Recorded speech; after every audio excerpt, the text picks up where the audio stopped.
Liberal Viewer presents.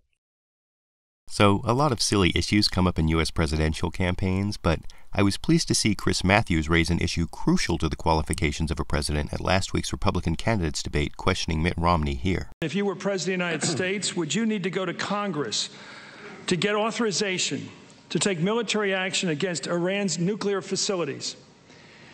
You sit down with your attorneys and tell you what you have to do, but obviously the President of the United States has to do what's in the best interest of the United States to protect us against a potential threat. The President did that as he was planning on moving into Iraq and received the authorization of Congress. Did he need it? We're going to let the lawyers sort out what he needed to do and what he didn't need to do. Let the lawyers sort out whether George W. Bush needed congressional authorization to invade Iraq after months of buildup, with no one in the administration even arguing there was an imminent threat? Romney's suggestion is an ominous overstretch of presidential power, and my worry about the kind of lawyers Mitt Romney might consult was mirrored in this satirical commentary from Stephen Colbert. By the way, Romney's law firm is Can We Bomb Him and When?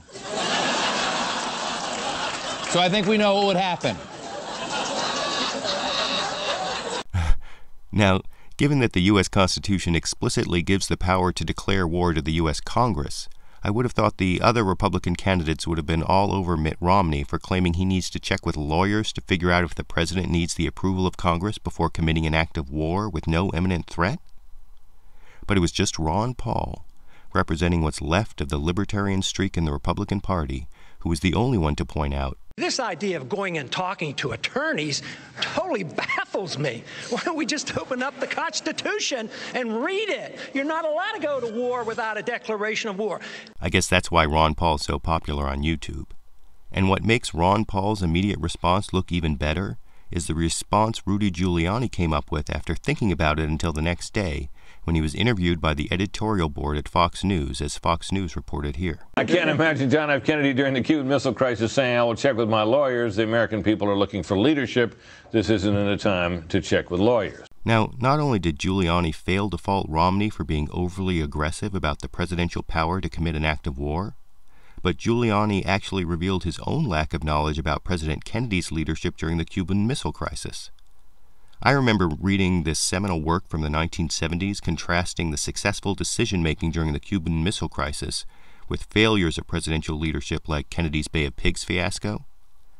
That book is about groupthink, a word coined in the 1950s that's now actually in the dictionary and refers to the disastrous results of leaders who fail to seek out contrary opinions and instead surround themselves with uncritical acceptance of their ideas. Kind of like how this Bush administration has fought the war in Iraq, or the way Rudy Giuliani ended up picking the World Trade Center as his emergency command center, even though it was previously targeted by terrorism. But what even further contradicts Giuliani's attack on Romney about being unable to imagine consulting a lawyer during the Cuban Missile Crisis is that Kennedy's #1 advisor during those important days, who often engendered the dissenting opinions that resulted in such good decision-making, was the nation's top lawyer, Attorney General Robert F. Kennedy.